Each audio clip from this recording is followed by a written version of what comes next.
नमस्कार, प्रणाम, जय हिंद, जय बिहार। मेरा नाम है मनिंदर कुमार और आप देख रहे हैं प्रादेशिक न्यूज़ बिहार। तो हम अभी आए हैं नौतन के पैक्स अध्यक्ष दीपक राज के घर पे। और दीपक राज के घर पे हम इसलिए आए हैं कि उनकी पुत्री अनामिका राज ने नीट यूजी की परीक्षा में सफलता का डंका बजाया है और अपने परिवार के साथ साथ मरहौरा को भी गौरवान्वित किया। उन्होंने अपना स्कोर जो किया है सब कुछ आपको बताएंगे, क्या परसेंटाइल है, कहाँ एडमिशन होगा और कैसे कैसे तैयारियां की, सब कुछ बताएंगे। बस आप वीडियो में अंत तक जरूर बने रहिएगा। अनामिका, आपका स्वागत है हमारे चैनल। अनामिका, आप ने नीट यूजी में सफलता हासिल की और आपका स्कोर है 597 और परसेंटाइल की अगर बात करें तो 99.44। यहाँ मैं क्लियर कर दूँ कि परसेंटाइल और परसेंटेज दो चीज़ें होती है, उसको परसेंटेज से कोई ना जोड़े। बहुत लोग हैं जो 720 का परसेंट निकाल के कहेंगे कि ये परसेंटाइल गलत है। तो परसेंटाइल और परसेंटेज अलग अलग चीज़ें होती हैं। ये परसेंटाइल में होता है तो परसेंटाइल है 99.44। इनका ऑल इंडिया रैंक है 10,830। तो अनामिका, सबसे पहले तो शुरू करेंगे आप इस ग्रामीण क्षेत्र से। और आज नीट यूजी की ये इतना प्रतिष्ठित परीक्षा को पास किए हैं, पास ही नहीं किए बल्कि उसमें अपनी सफलता का झंडा गाड़ दिया है। तो कैसे कैसे तैयारियां हुई? प्राथमिक शिक्षा से शुरू करें तो प्राथमिक शिक्षा कहाँ से की आपने? मैंने अपनी स्कूलिंग 1 से लेके 8 तक अपने ही टाउन में किया है, अमनौर में। एंड उसके बाद मैं मुजफ्फरपुर। कौन स्कूल कौन था? मेधा पब्लिक स्कूल। मेधा पब्लिक स्कूल। उसके बाद मैंने अपनी 9th-10th की स्कूलिंग मुजफ्फरपुर से की है। उसके बाद I join college for my 12th, that is MBI college. And after that I went to Patna for my preparation for NEET and I joined Aakash. Plus 2 कब किया आपने? प्लस 2 मैंने पिछले साल किया, 2025 में। अच्छा, 2025 में किया। मतलब आपने ये पहली बार नीट यूजी का परीक्षा दिया और पहली बार में ये सफलता आपको 597 का स्कोर कर लिया आपने। तो इसके लिए एक बार फिर से आपको बहुत बहुत बधाई। सफलता का श्रेय किसको दोगे? मैं अपने सफलता का श्रेय मैं अपनी पूरी फैमिली को देना चाहूँगी। सबसे पहले मेरे टीचर्स को, एंड उसके बाद मैं खुद को भी कुछ 5-10 खुद को भी दूँगी। So I think it was a journey of all of us. सबका था इसमें रोल। मेरे फैमिली तो हर टाइम थे ही मेरे साथ, मम्मी, बड़े पापा and everyone, my brothers. And जो टीचर्स थे वहाँ पे मुझे काफ़ी सपोर्टिव मिले थे। सो कोई कम्युनिकेशन गैप नहीं होता था मेरे और टीचर्स में।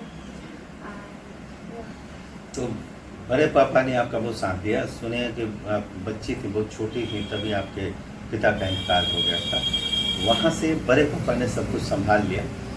तो डॉक्टर बनने का सपना किनका था? आपका, मम्मी का, बड़े पापा का?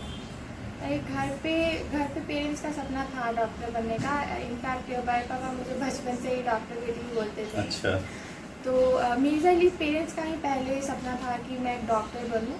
And after that I also started preparing and found my interest. आमतौर पे होता भी ऐसा है कि जब बच्चा जन्म लेता है उस दिन उसके माँ बाप गोद में लेते हैं, पहली बार तो कहते हैं मेरे घर इंजीनियर आया है, डॉक्टर आया है, पायलट आया है। तो ऐसा सपना देखते हैं। और दीपक राज ने उस सपने को साकार किया है जो उन्होंने आपके बचपने में देखी थी कि इसको डॉक्टर बना देंगे। तो आज आप डॉक्टर बनने की राह पे हैं। ये जब आपका रिजल्ट आ रहा था, रिजल्ट आने से 10 मिनट पहले और रिजल्ट आने तक सब जो फैमिली के लोग थे, सबकी कैसी मनोदशा थी और खुद आपकी क्या सोच रही थी और रिजल्ट आने के बाद कैसा लगा? तो रिज़ल्ट रात को आया था एंड उसका कोई ऐसे आइडिया नहीं था मेरे को रिज़ल्ट आएगा। और बड़े पापा उस टाइम टीवी देख रहे थे एंड न्यूज़ आया कि रिज़ल्ट आ गया है। सो ही से कि रिज़ल्ट आ गया है। तो हम लोग सब साथ में बैठ के रिज़ल्ट खोल रहे थे एंड मैं काफ़ी नर्वस थी एंड बहुत डर लग रहा था उस टाइम। जैसे रिज़ल्ट आया तो जितना मार्क्स मैंने कैलकुलेट किया था उससे थोड़ा सा कम हो गया था एंड जो एक्सपेक्टेड रैंक थी वो भी उतनी ही एक्सपेक्टेड थोड़ा बढ़ गया। थोड़ा ज़्यादा हो गया था। तो मैं इनिशियली मेरा रिएक्शन था कि मैं थोड़ा डिसअपॉइंट हो गई थी, बट मैं देखा कि मैं घर पे सब बहुत ज़्यादा खुश है, सब एकदम सेलिब्रेट कर रहे हैं एंड इधर उधर से कॉल आ रहा है, सब कॉन्ग्रेचुलेट कर रहे हैं। तो जैसे जैसे थिंग्स सेटल डाउन हो गया तो मैं भी बहुत खुश हो गई एंड अगले दिन तो मतलब सबका कॉन्ग्रेचुलेशन आ रहा था। तब थोड़ा हिट किया कि हाँ मैंने कुछ किया है। लाइक उस पॉइंट पे रिजल्ट आने के बाद भी ऐसा लग नहीं रहा था कि कुछ हुआ है, बट क्योंकि सब लोग सेलिब्रेट करने लगे तब से मतलब 597 से इतनी संतुष्टि नहीं थी, थोड़ा लगता था कि थोड़ा और होना चाहिए था। पर उसके बाद कितना कैलकुलेट किया था और कितना कम हो गया? मैंने कैलकुलेट जब किया था तो 610 आ रहे थे। अच्छा, तो मतलब अप्रोक्स 2 क्वेश्चन। तो रिजल्ट आने के बाद मिठाई घर वालों ने रात को ही खिलाई कि कल सुबह हो? लाइक आयरॉनिकली बड़े पापा उस टाइम मिठाई लेके आए हुए थे उस दिन एंड उन्होंने अननोइंगली हम लोग को खिला दिया था, बट उस टाइम रिजल्ट नहीं आया था तो घर में मिठाई थी, हमने पहले ही खा लिया था उसको एंड उसके बाद रिजल्ट आया और अगले दिन वापस निकाला। तो एक तो इस दौरान इस बार 2026 में नीट का पेपर भी लीक हो गया, वो कितना सेटबैक था? तो ये मेरे लिए नहीं, मुझे लगता है कि जितने भी कॉन्टैक्ट में मेरे साथ जितने भी लोग थे सभी लोग काफ़ी निराश हुए थे। लाइक इनिशियली मेरा रिएक्शन तो ऐसा था कि मुझे बिलीव नहीं हो रहा था कि पेपर लीक हो गया है, मुझे कुछ टाइम लग गया। लाइक बड़े पापा ही टीवी देख रहे थे, उन्होंने ही बताया कि पेपर लीक हो गया है and the exam will be conducted again. So I was in deep shock because मुझे ऐसा मैंने कभी देखा नहीं था। 2015 लास्ट 2015 में हुआ था एंड मुझे इसका कोई आइडिया नहीं था, तो मुझे 1-2 दिन लग गया एडजस्ट करने में। टीचर लोग भी काफ़ी वो हो गए थे कि क्या हो गया। तो उसके बाद से मैंने अपना प्रिपरेशन वापस से शुरू कर दिया, कुछ टाइम लिया मैंने एंड वापस से मैं पटना चली गई, मैं घर आई हुई थी and after that I started again preparing. मतलब एक तो होता है कि बच्चे जब एग्ज़ाम दे लेते हैं तो उनको एक बात की खुशी होती है कि भाई अब थोड़ी पढ़ाई किताब से दूर रहेंगे, थोड़ा रिलैक्स करेंगे, और फिर लगता है कि नहीं 1-2 महीना और। तो उस टाइम बहुत ज़्यादा मुश्किल था मेरे लिए, तो एक्सेप्ट करना ही बहुत मुश्किल था क्योंकि उस पेपर में भी मेरे अच्छे मार्क्स आए हुए थे। तो मुझे ऐसा लग रहा था कि इन केस अगर ये वाला exam, it is a matter of time, 3 घंटे का टाइम में कैसे जाएगा वो किसी को नहीं पता है, थोड़ा बहुत ऊपर नीचे हो जाता है। इसलिए मेरा पेपर अच्छा गया हुआ था, इसलिए मुझे बहुत दुख हो रहा था, नर्वसनेस ज़्यादा लग रहा होगा। बहुत दुख हुआ था कि वापस पेपर देना पड़ेगा एंड क्योंकि गैप पड़ गया था कुछ दिनों में, कुछ नहीं पढ़ाई की थी, तो वो काफ़ी अफेक्ट किया एंड मुझे लगता है आधा समय मुझे प्रोसेस करने में लग गया। अच्छा, अगर उस पेपर का रिजल्ट मान लें तो उस पेपर में कितना परसेंटाइल आता है, कितने स्कोर आते?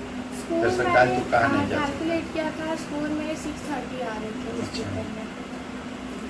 तो मतलब उस टाइम और बेहतर होता। इस बार सुने कि परीक्षा में कुछ क्वेश्चन भी ज़्यादा टफ कर दिए थे। फिजिक्स एंड केमिस्ट्री की जो पेपर थी वो काफ़ी टफ एंड लेंथी थी, मतलब कंपैरेटिवली। जो हमने सुना है टीवी और बच्चों के मुंह से, लोगों ने कहा कि लगता है किसी ने दुश्मनी से पेपर सेट किया है कि कोई पास न कर जाए। जी थोड़ा पेपर टफ था इस बार। तो पेपर लीक हुआ, लेकिन फिर आपके हौसले नहीं टूटे और आपने इस बार सफलता हासिल कर लिया। अब आपके बेहतर भविष्य की शुभकामनाएं देते हुए हम इस इंटरव्यू को यहाँ समाप्त करते हैं। बहुत बहुत धन्यवाद। अब बंद करो।